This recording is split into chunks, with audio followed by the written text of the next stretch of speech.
sei quantos sabem aqui, mas eu também tive meu momento de jovem aqui. Já vim várias vezes aqui, ainda era lá embaixo, né? Também estudei na escola aqui também, viu?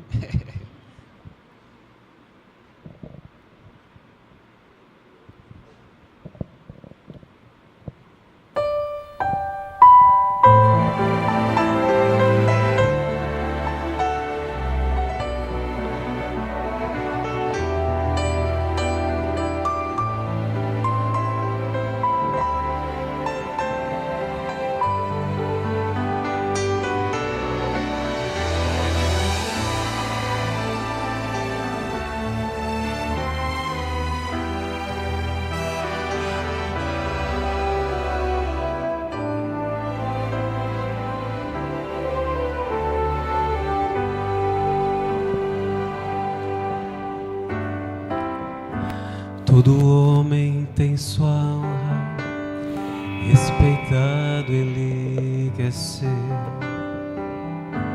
Alguns pontos para ele são vitais. Ele tem o seu orgulho e também não vai ceder. Atitudes que parecem tão normais. É preciso ter coragem para querer se humilhar, renunciar sua vontade, se entregar. É preciso muita força para se jogar ao chão e reconhecer a nossa condição. Renunciar o próprio eu é difícil pra valer, muito mais do que se pode imaginar. Renunciar o próprio eu é o primeiro passo a dar. Com Cristo vamos juntos caminhar. Com Cristo vamos juntos caminhar.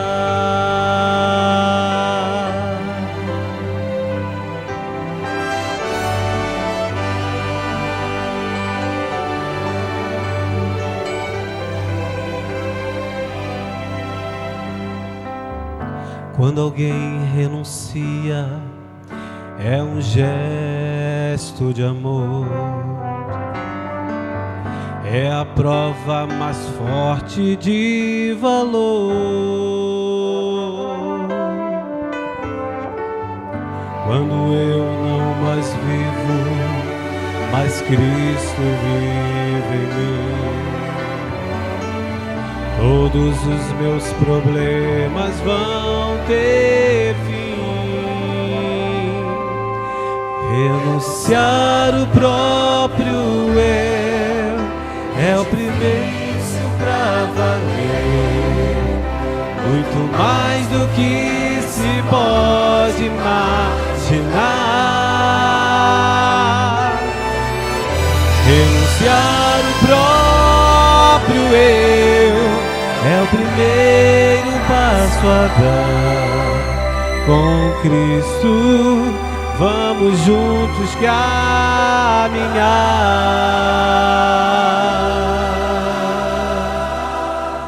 Com Cristo vamos juntos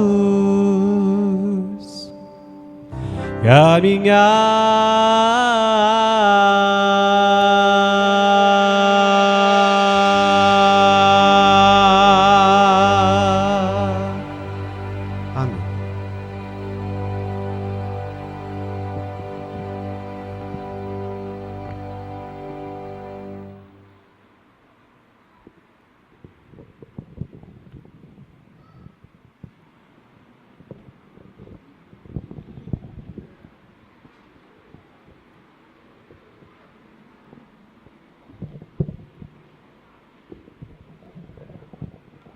Muito bom dia, amados irmãos. Um deleitoso sábado para todos. Que bom estarmos aqui para este encontro, né? Eu gosto muito do que costumava dizer um saudoso professor que tive, que dizia o seguinte: em cada encontro com Deus há bênçãos. Vamos repetir? Em cada encontro com Deus há bênçãos, porque não há bênçãos sem Deus, e não há encontro com Deus sem bênçãos. Não se esqueçam disso. Não há bênção sem Deus, e não há encontro com Deus sem bênçãos.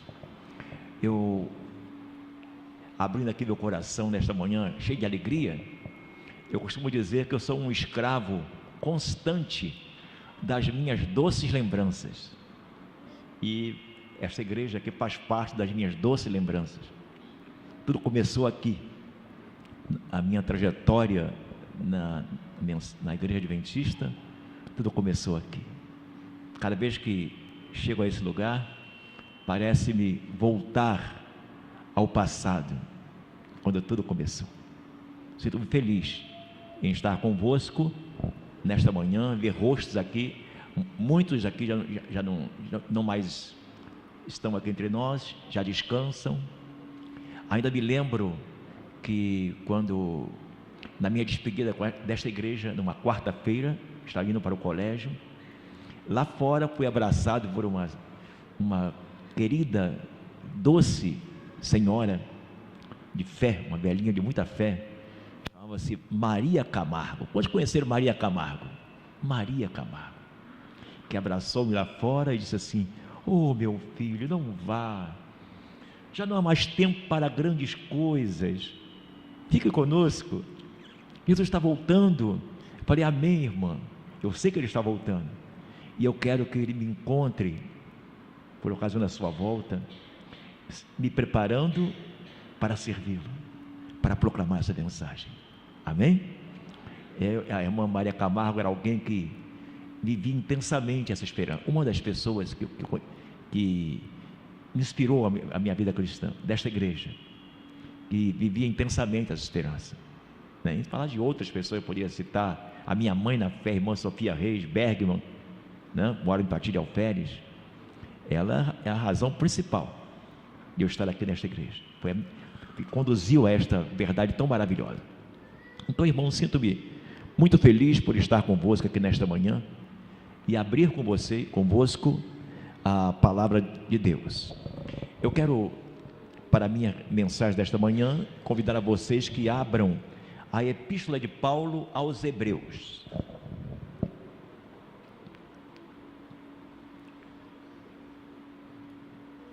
Hebreus capítulo 12, versículos 1 a 4.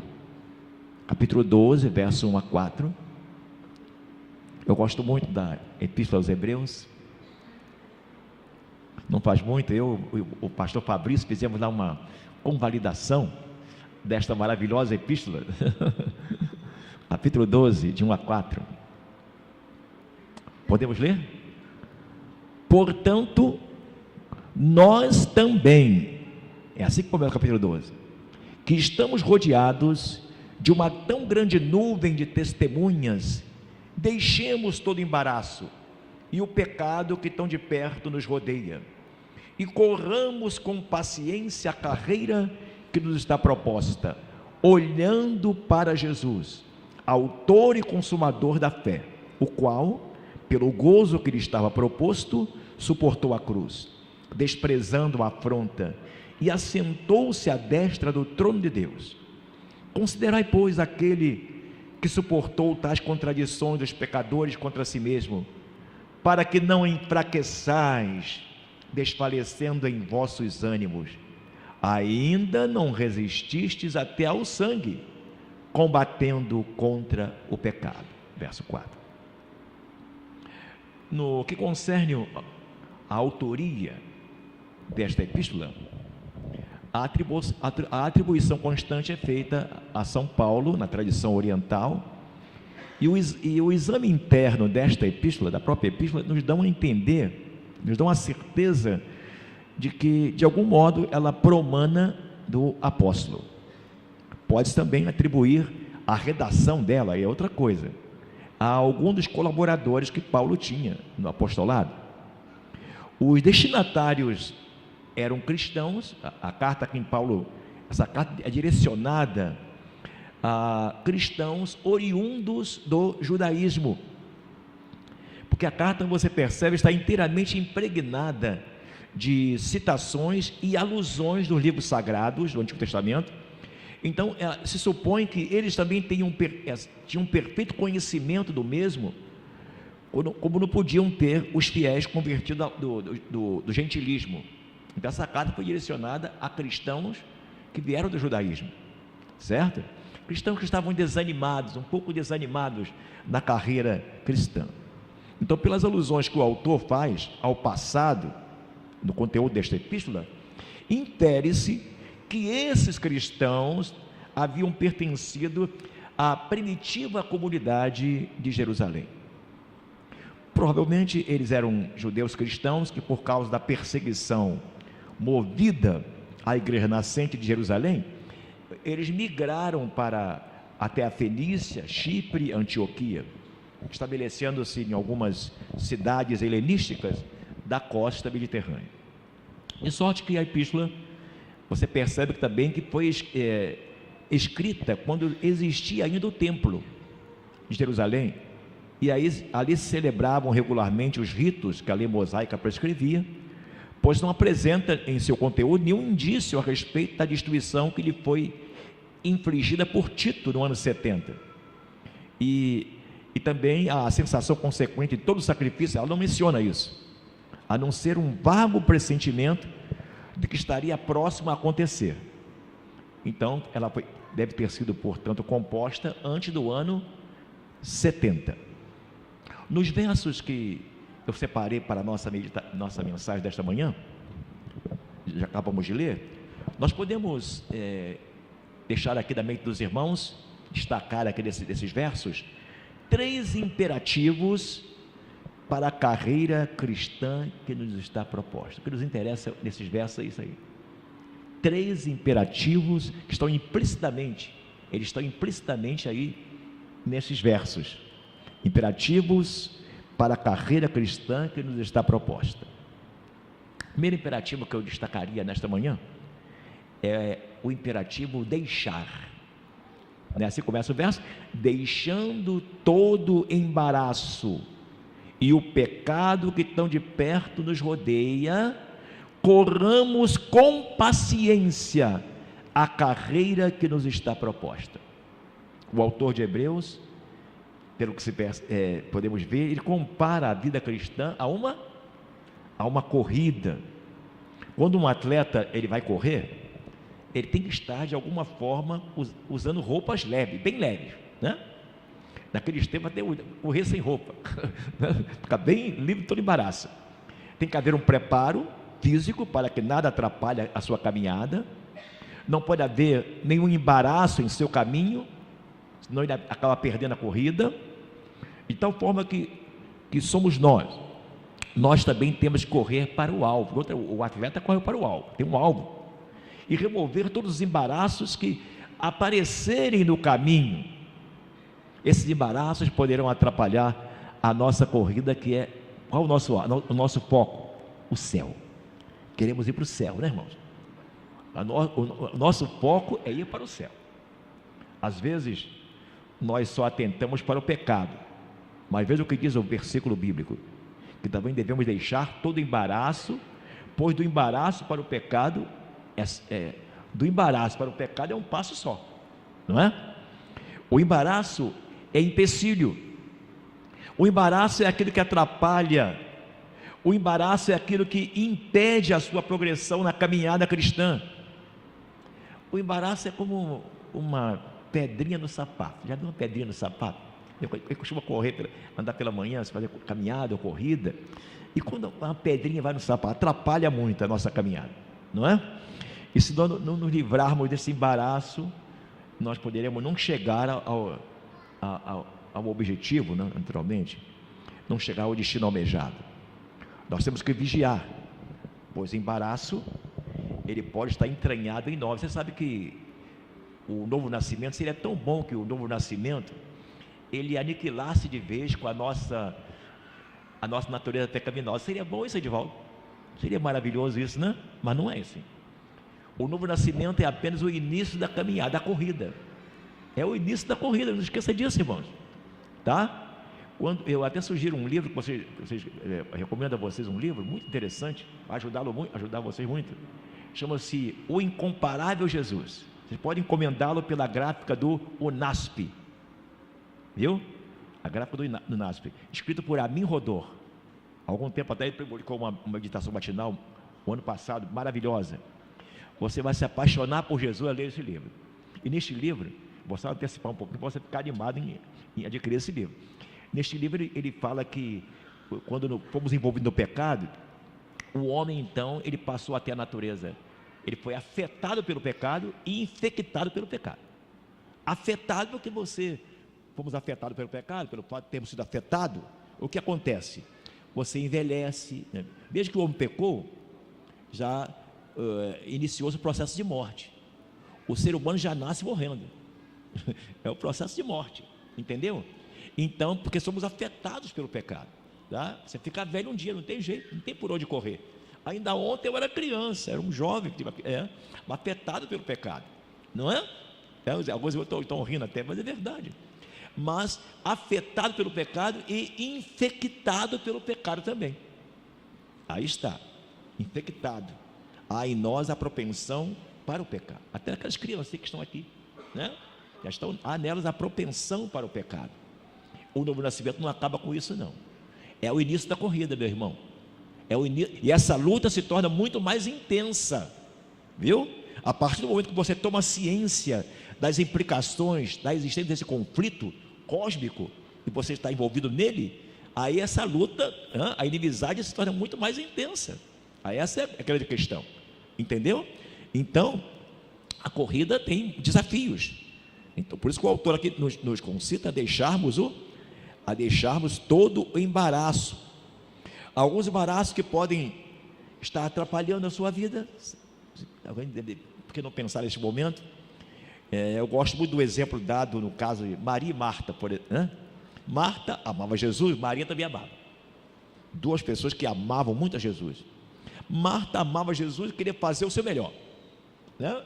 E ali, enquanto ela se percebia absorta na sua atividade. Mas Maria estava mais preocupada ainda em estar mais perto de Jesus. Esse é o grande segredo, né? Quanto mais perto de Jesus você estiver, melhor, não é? Então quanto mais perto de Jesus você estiver, você tem força para se desvencilhar dos embaraços, né? Os embaraços, eles ficam muito mais, nos prendem muito mais quando você se separa de Jesus, você se descuida da sua relação com Deus. Então, o primeiro imperativo seria o quê? Deixar. Tem que deixar os embaraços, irmão. O que está atrapalhando a sua caminhada cristã? Que tipo de embaraço está atrapalhando você? Fazendo com que Deus seja o segundo e não o primeiro na sua vida. O outro imperativo, podemos estar implicitamente nesses versos, aí está bem, o verso pode falar, olhar. E Pedro, quando eu me lembro desse imperativo, olhar, eu me lembro de quem? Pedro. Pedro é fantástico, né? Eu tenho certeza que Pedro se parece com cada um de nós, né, irmãos? Todo mundo aqui se parece com Pedro. Pedro nos propicia maravilhosa oportunidade de refletir, de olhar para dentro de nós mesmos. Pedro me dá essa oportunidade. Eu quero dar um abraço do Pedro, viu? Na eternidade, irmão, se há alguém que eu quero ter o prazer de abraçar, dar um abraço forte. Ainda há pouco abracei o Fabrício. Fabrício é o Pedro. Quero abraçar o Pedro. Viu? Pedro tinha a maneira espontânea, impulsiva dele, era maravilhoso. Ele sabia muito bem o que isso significava. Quando já pensou alguém andar sobre as águas? Irmão, pense bem, andar mesmo. Olha, você conhece alguém que andou sobre as águas? Não estou falando de surfista, não. É andar sobre as águas, certo? Imagine viver uma experiência dessa. Pedro, vamos conversar com ele lá na eternidade. Pedro, como é que você se sentiu naquele momento andando sobre as águas, né? Como é que foi o seu andar ali? Imagine só, né? Como é que foi o seu andar sobre as águas naquele instante? Imagine você. mas de repente ele desviou o seu foco, né?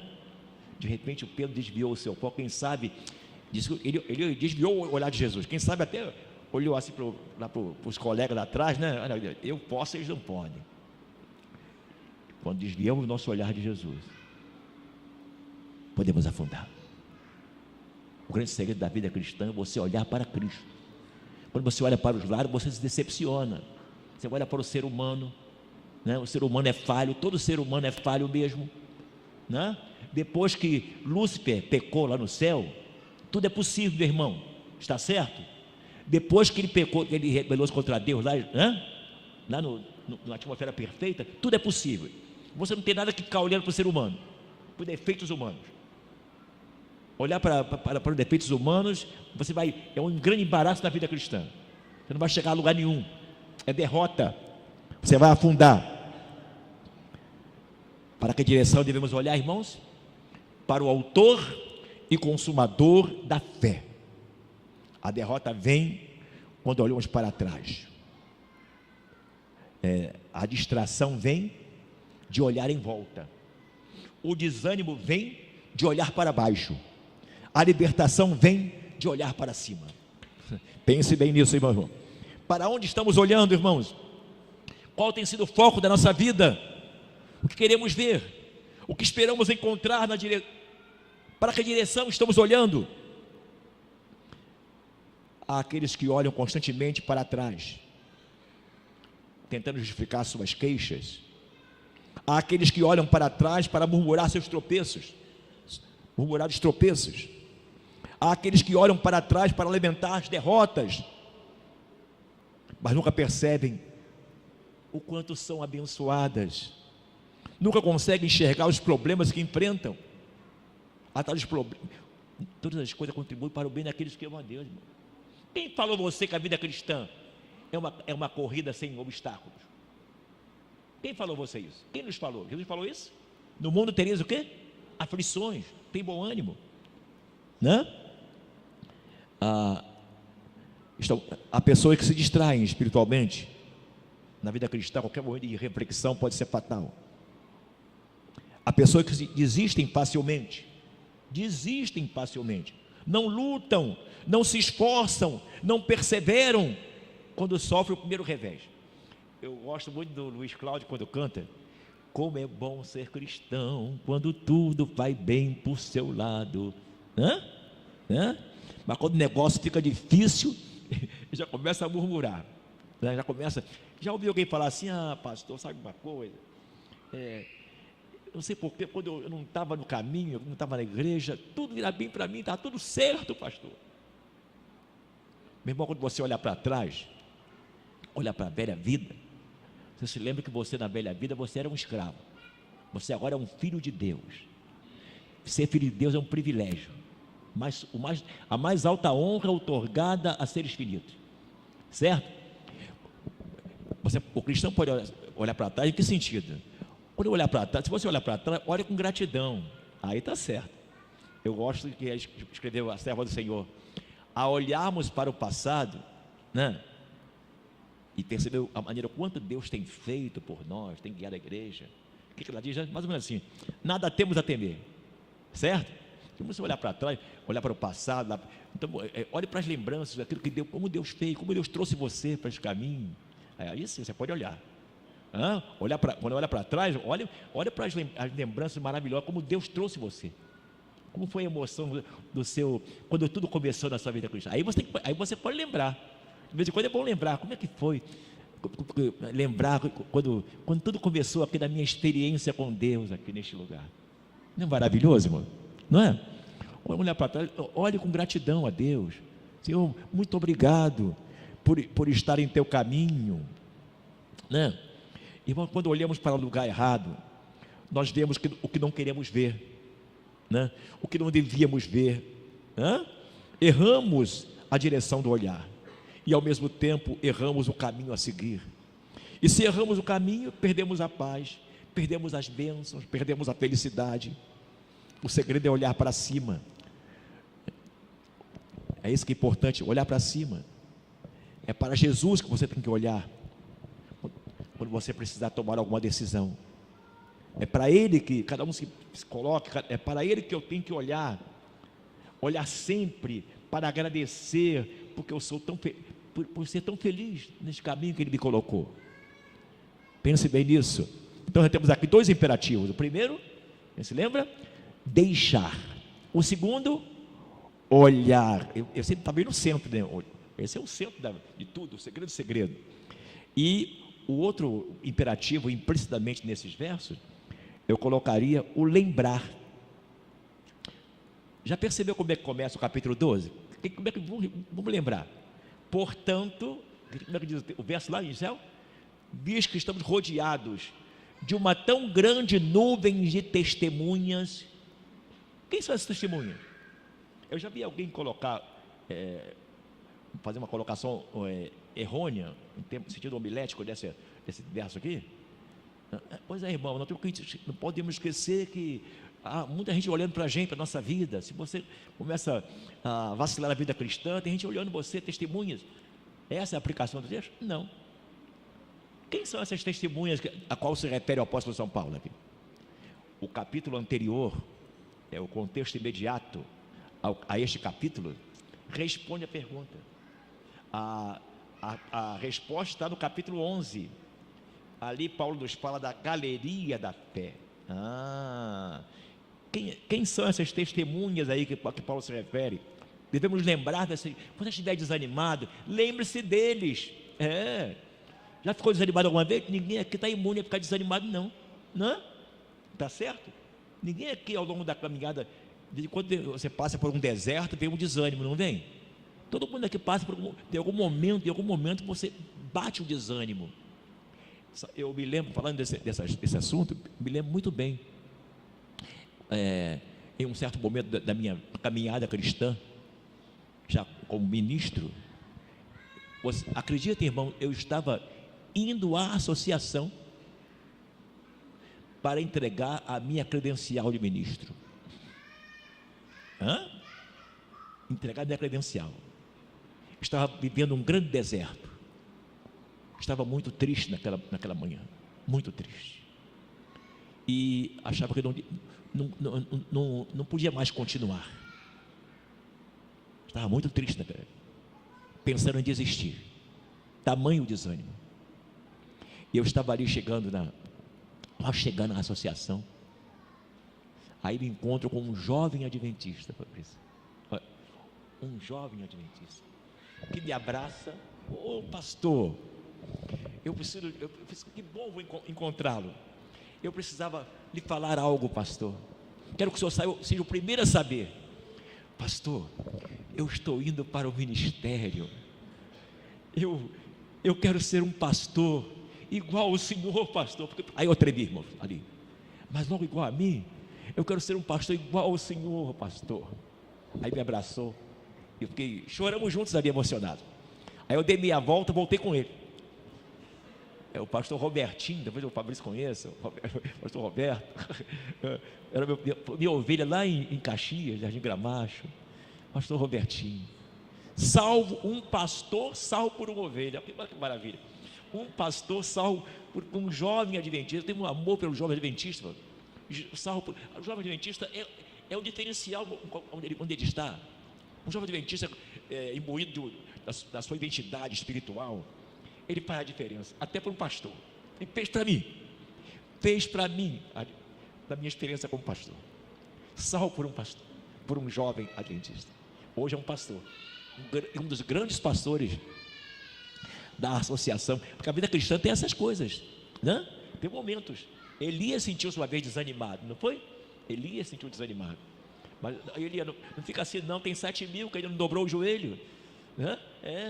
Você não viu a experiência? Nós estivemos estudando esses trimestre anterior o ministério de Jeremias, né? Olha, rapaz, quando eu li aquela lição, eu me senti tão pequeno. Eu não passei nada no meu ministério. Não foi nada à vista do que Jeremias passou, né, irmão? Que ministério turbulento. Você sabe na Bíblia de alguém que passou um ministério tão turbulento quanto Jeremias? Turbulento, irmão. Cheio de renúncia, muita coisa. O cara não podia casar, nem chorar com os enlutados, nem se alegrar com os que se alegravam. Não foi assim que vocês viram lá? Que ministério difícil, muito difícil. Né? Imagine a alegria depois, no futuro. Ele não está nessa galeria aqui, nós vamos falar aqui. Jeremias não está. Mas vamos ver aqui, vamos a nossa galeria aqui dessas testemunhas que aparecem. Quem são essas pessoas que aparecem aqui nessa galeria? Começa abrindo essa galeria, encabeçando está o justo Abel, né? Abel, ele foi o primeiro mártir da adoração, é bom que se diga isso. Abel representa aqueles que decidiram adorar a Deus da maneira como Deus quer ser adorado. E quando você toma uma decisão dessa, de aplicação, você vai ser perseguido. Disse Jesus que os inimigos da sua casa serão muitas vezes da própria casa. Abel configura como o primeiro mártir da adoração. Uma testemunha realmente eloquente, poderosa. Seguindo essa galeria aqui, Paulo destaca também Enoque, andar com Deus. Quando se fala em Enoque, você pensa nessas três palavrinhas só. As crianças conhecem isso. Que bem expressam em sua essência a experiência deste grande herói da fé. Em Enoque nós vemos ali um cumprimento que se repetirá. Enoque foi arrebatado sem ver a morte. Se repetirá em muitas vidas no contexto dos dias que antecedem, vai se repetir em muitas vidas no contexto da intervenção de Deus, da última intervenção, né? Nem todo mundo vai passar pela morte aqui, certo? Muitos serão o quê? Serão tomados sem provar a morte. E Enoque, ele bem representa esses que serão tomados sem ver a morte. Enoque, cujo nome significa consagrado, ele configura na galeria da fé entre as primícias da grande seara dos santos que não provarão a morte. O Senhor os tomará para si por ocasião de sua volta. Pensou que maravilha? Outro aparece aqui nessa galeria do capítulo 11, Noé, arauto da primeira intervenção divina, um poderoso testemunho para os que proclamam o evangelho eterno antes da última intervenção divina. Noé era imbuído de uma forte expectativa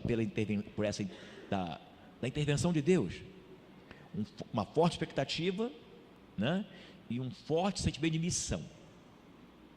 Um bom testemunho para nós, né, irmão? Estamos vivendo agora nos dias que antecedem a volta de Jesus, certo? Noé é um bom exemplo para nós, que devemos ter o quê? Um forte sentimento de missão e de expectativa em relação à volta de Cristo. Na sequência, Abraão, pai de todos aqueles que vivem pela fé. A carreira, na corrida cristã, você tem que viver pela fé. O cristão, o justo viverá pela fé, né? Paulo então escreveu que os que são de Cristo, eles são descendentes espirituais de Abraão. Os que vivem pela fé, se você vive pela fé, meu irmão, vive pela fé, você é um descendente espiritual de Abraão. Então, Abraão nos faz pensar, lembra aquela grande prova que ele teve? A sua grande prova revela que um verdadeiro amigo de Deus, era assim que ele era chamado, Abraão, um amigo de Deus verdadeiro, ele fará qualquer coisa, mesmo que nem sempre compreenda o propósito divino. Não é fácil, hein? Fazer alguma coisa que você não compreende totalmente, por que estava pedindo aquele filho de sacrifício, né? Então Abraão, ele realmente é uma testemunha poderosa a esse respeito. E sem falar de Isaac também, não vamos esquecer Isaac. A galeria fala sobre Isaac, que ao submeter-se àquele estranho pedido de Deus ao seu pai, ser colocado no altar, diz que ele até, lendo a respeito, ele ajudou o pai, enquanto o pai o amarrava, ele acariciava, irmãos. Vocês já viram sobre isso? Não? O relato? Enquanto o pai o amarrava, ele acariciava as mãos do pai. Olha que exemplo maravilhoso, né? Alguém que na sua própria experiência ele compreendeu que um cordeiro tinha sido provido para morrer em seu lugar. Que testemunha maravilhosa. Quando você estiver desanimado, lembre-se desse herói, lembre-se desse grande herói. E Jacó, ao abençoar os seus filhos pela sua própria experiência vivida em Betel e no vale de Jaboque, ele Jacó é um testemunho para nós de que a maior de todas as bênçãos é a bênção da certeza de um Deus que está conosco por onde quer que formos. Porque naquela hora mais sombria da vida de Jacó, né? Quando ele se sentia um zero à esquerda, um abandonado pelo céu, Deus lhe aparece, Jesus se manifesta a ele e fala o quê? Ele fala de promessas. Mas como? Isso é graça, irmão. Fala de promessas para ele, um fugitivo, ladrão, mentiroso, tá? Mentiu, né? Não foi isso mesmo? Então Deus se revela a ele, lhe falando de promessas. Deus nunca faz com que o pecador se sinta mais pecador do que ele já é. Isso é certo? Isso é graça. Não é isso mesmo? Ele fala de promessa e fala assim: olha, estou contigo e te guardarei por onde quer que fores. E Jacó também entendeu que na segunda, no Vale de Jaboque, aquela luta que ele teve com Deus, que ele, olha, não te deixarei ir enquanto não me abençoares. Ele entendeu que nessa batalha contra o pecado, lutar sozinho não dá, viu, irmãos? Querer encarar o diabo de peito aberto é derrota. Jacó entendeu isso: eu não vou te deixar mais enquanto não me abençoares, né? Em Betel ele se despertou para as realidades eternas. Puxa, o Senhor está comigo, eu não sabia. Não é maravilhoso isso? Ele despertou do seu sono. O pecado é isso. De repente Jacó, naquela noite lá, né? Depois daquela visão da escada, depois daquilo que ele ouviu do próprio Deus ali, no sonho, falando para ele, ele se desperta, acordou do seu sono. O Senhor está aqui e eu não sabia. Despertar para realidades eternas. Por isso, irmãos, nunca devemos desistir dos nossos filhos, não. De orar pelos nossos filhos, orar por aqueles que nós queremos dentro do céu. Não joga a toalha, não, né? A qualquer momento ele pode despertar. Puxa, né? O Senhor sempre esteve comigo, sempre me abençoou, nunca me abandonou, e eu não sabia, não é? Que poderoso testemunho quando você estiver pensando em desistir. Lembre-se de um Deus que não desistiu de Jacó. Falou com ele: ó, eu estou com você. José, outro exemplo está aí na lista, que mesmo distante da sua família, os princípios inculcados em seu caráter falaram mais alto. Escravo sim, distante de tudo, mas não perder a sua identidade. Isso é muito, muito importantíssimo. Não abra mão da sua identidade. Você é um filho de Deus, você é filho de rei. Pense bem nisso. E José não perdeu a sua identidade espiritual. Ele não perdeu. E ao ser tentado, até o nome dele mudou. Olha, perdeu até o nome, mas não perdeu a sua identidade espiritual. Aí ele se perguntou: como é que eu poderia pecar contra o meu Deus e contra o meu Senhor? Isso é o quê? É isso que eu entendo por temor a Deus, sabe, irmão? Temor a Deus é esse sentimento, né? Como é que eu posso entristecer um Deus que me ama tanto, está fazendo tudo para me levar para o céu, um Deus que nunca desiste de mim, né? Como é que eu vou entristecer um Deus assim? Certo? Esse é temer a Deus. Então, José é um exemplo que é possível você viver uma vida de pureza. É possível. O pecado existe, a minha propensão para o pecado existe, mas ninguém precisa ser vencido pelo pecado, certo? José aparece como um exemplo, uma testemunha muito boa. Se você estiver desistindo na sua luta, pense, lembre-se de José. Olha, lembre-se de José, lembre-se também de Moisés. Aquilo que ele foi legado lá no humilde lar em Gósen, preparou aquele menino para uma grande obra. Moisés, um grande testemunho de alguém que trocou as riquezas e as glórias do Egito. Eu estava visitando o Museu do Cairo do Egito, aí eu vi aquela riqueza toda ali, que os faraós levavam para as tumbas, né? Eu pensei: poxa, sabe que a múmia de Moisés poderia estar aqui, um desses museus, aqui do Museu do Cairo, né? Mas não estava. Por quê? Porque Moisés teve a coragem, né? Teve a coragem de dizer não, dizer: sou de Jesus. Ele trocou as glórias deste mundo, que são passageiras, as glórias desta terra são passageiras, passaram pelas riquezas eternas. O Egito perdeu um grande faraó, mas Israel ganhou um grande libertador. Pense nisso. Quantas propostas muitas vezes se nos apresentam, né, irmãos? ao longo da nossa caminhada para estorvar, para impedir que você prossiga. Não vale a pena. Para que continuar? Para que nesse caminho? Outras propostas.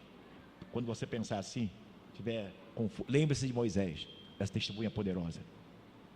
Mas, irmãos, 2 significativos versos aqui. Aliás, antes de falar, destacar esses 2 versos significativos,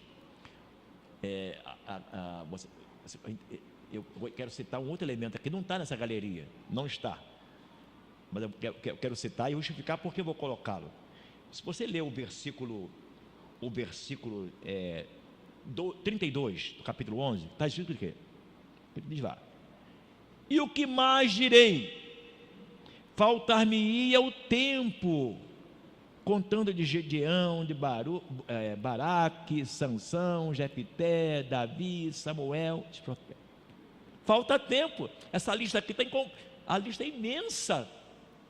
Falta tempo, está incompleta, certo? Falta muita gente aqui, não foi aqui mencionado, né? Como Estevão, muitos outros não foram mencionados, né? Falta, Jeremias não está aí, gente, né? Isaías foi cerrado ao meio, João Batista foi decapitado, e tantos outros, certo? Faltam muitos nessa lista, está incompleta, está faltando ainda o seu nome e o meu nome também. Está faltando essa galeria da fé, o seu nome. Também está designado a entrar nessa galeria da fé. O que mais direi? Pense nisso. Mas aí, baseado nesse o que mais direi, eu me reporto aí ao início da história humana, ao pai da humanidade, Adão. Você estudou sobre Adão aí, o que aconteceu, né? Aí eu estive lendo, eu separei aqui um comentário maravilhoso aqui de Ellen G. White. Olha só. Ela abriu a cortina do tempo, nos levou lá à eternidade, lá na eternidade. Olha o que ela falou aqui: quando os resgatados são recebidos na cidade de Deus, um exultante clamor ecoa nos ares. Os 2 Adões estão prestes a encontrar-se. O Filho de Deus recebe o Pai de nossa raça, o ser que ele criou, que pecou, e por cujos pecados os sinais da crucifixão aparecem no corpo salvador. Quando Adão percebe os sinais dos cravos, lança-se em humilhação aos seus pés. O Salvador o levanta, convida-o a contemplar de novo o lar edênico, do qual for exilado havia tanto. A vida de Adão fora cheia de tristeza, cada folha murchar, cada vítima do sacrifício, cada mácula da pureza do homem, era uma lembrança do seu pecado. Foi terrível a agonia do remorso ao deparar com a vergonha que ele trouxe a si mesmo por causa do pecado. Arrependeu sinceramente do seu pecado e morreu na esperança da ressurreição. Agora, pela obra da expiação, Adão é reintegrado e, arrebatado pela alegria, ele contempla as árvores que já foram o seu deleite, cujos frutos ele próprio colhera nos dias da sua inocência.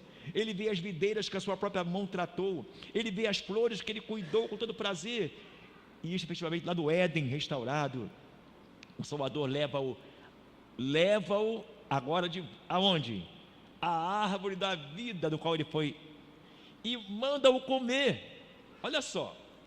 E ele contempla uma multidão de sua família resgatada, lança então sua coroa aos pés de Jesus, abraça o Redentor, dedilha a harpa e pelas abóboras do céu ecoa o cântico triunfante: digno é o Cordeiro que foi morto.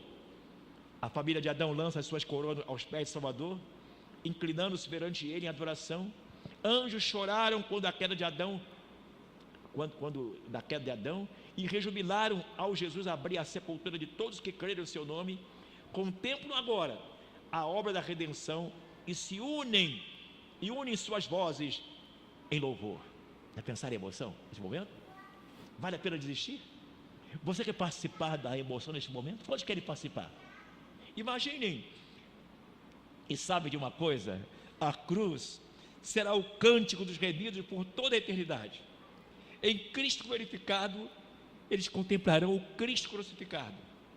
Jamais se esquecerá que a majestade do céu se humilhou para levantar o homem decaído, que ele suportou a culpa e a ignomínia do pecado e a ocultação da face do seu Pai, até que as misérias de um mundo perdido lhe quebrantaram o coração e aniquilaram a vida.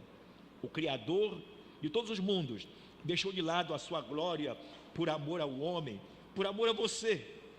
E isto despertará eternamente a admiração do universo, quando as nações dos salvos olham para o seu Redentor e entendem que o seu reino não terá fim, e rompem num hino arrebatador: digno é o Cordeiro que foi morto e nos remiu para Deus com o seu muito precioso sangue.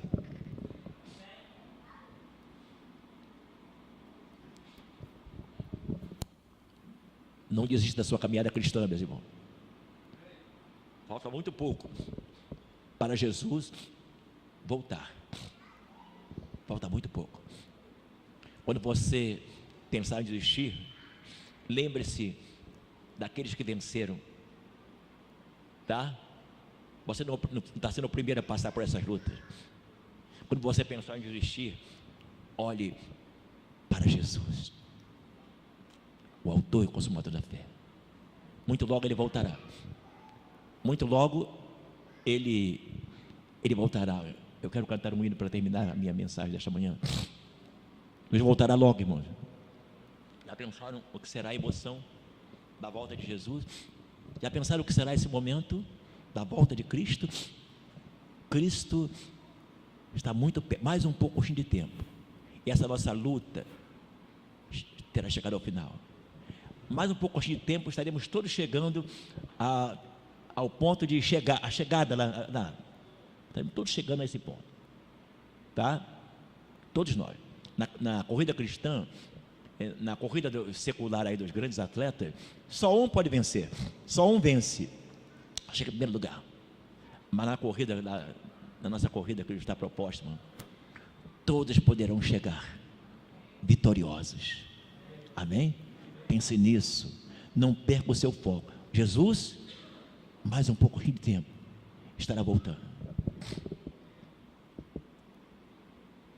A lista não está ainda completa. O seu nome é para ser colocado aí.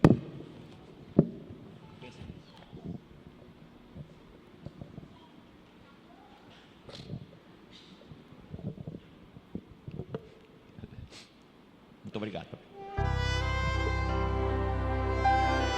Olhando para Jesus, o autor e consumador da nossa fé. Deixar, olhar e lembrar.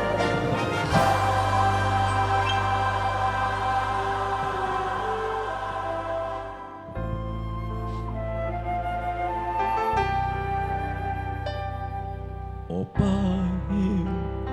eu queria tanto ver o meu Senhor descer, vindo me encontrar. E posso até imaginar a refulgente glória do Senhor Jesus, transpondo as brancas nuvens no mais puro azul, onde nem sul nem norte existirá. Em meio às lágrimas, sorrisos e alegria e de prazer,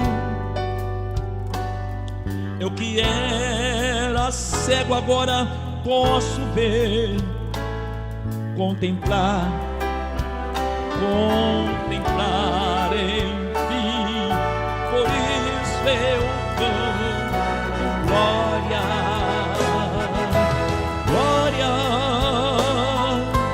glória ao autor da minha fé.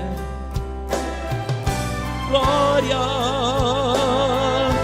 glória ao autor da minha fé. Esse é o grande segredo, irmão, de uma vida cristã vitoriosa. É olhar para Ele, o autor e consumador da nossa fé. levar para o céu. Ai, queria tanto ouvir o som que vai abrir o encontro triunfal. Rever amigos meus que um dia em Cristo foram feitos meus irmãos. Levantemos. Agora sim podemos dar as mãos, podemos dar as mãos, pois temos todos somente um só Senhor. Pois o consolo que envolve a minha vida, o meu Senhor Jesus, que foi morto sim naquela cruz, voltará em ti. Por isso eu canto glória,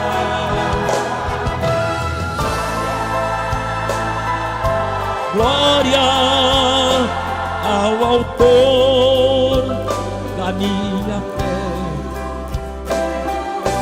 Glória,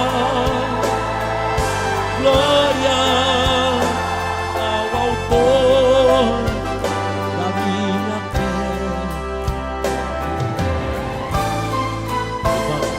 Não se esqueça, deixar, olhar para Jesus e lembrar que já trilharam esse caminho, foram vitoriosos, que olharam para Ele. Não desanime, não desista, nunca, porque Ele nunca desistiu de você. Quando Ele voltará na vossa batalha. Glória ao Senhor, glória ao Senhor, autor da minha fé. Glória ao Senhor, glória ao Senhor, autor da minha fé. Glória ao Senhor, glória ao Senhor, glória ao Senhor, autor da minha fé. Glória ao Senhor, glória ao Senhor, autor da minha fé. Amém. O grande alvo da nossa vida, irmão, portanto, deve ser esse. Aí aquele verso que faltou dizer para vocês. E todos eles já lutaram, morreram na fé. Sabe, irmão? Se você puder passar pela morte, meu grande alvo é morrer na fé. Certo? Ou viver pela fé até que Ele volte. Mas nunca desistir. Deus abençoe você nesta manhã. Você saia daqui imbuído por essa certeza de um Deus que nunca desistiu de você. Quando pensar em desistir, lembre-se daquele que te ama muito e ama você muito e nunca desistiu de você. Grandioso Deus, obrigado por essa certeza maior, essa esperança bendita que nos fortalece a prosseguir em nossa caminhada, em nossa corrida rumo ao céu. Toma cada um dos teus filhos aqui, Senhor. Tu sabes das suas lutas, tu conheces os seus sonhos, ó Deus, mas tu sabes também que o sonho maior que eles acreditam no coração é estar no céu. Queremos estar no céu, Senhor. Nos ajuda a nunca nos separar de Ti, ó Pai. Nos ajuda a prosseguir em nossa corrida com perseverança. Nós te rogamos, em nome de Jesus. Amém. Deus seja louvado. Deus os abençoe.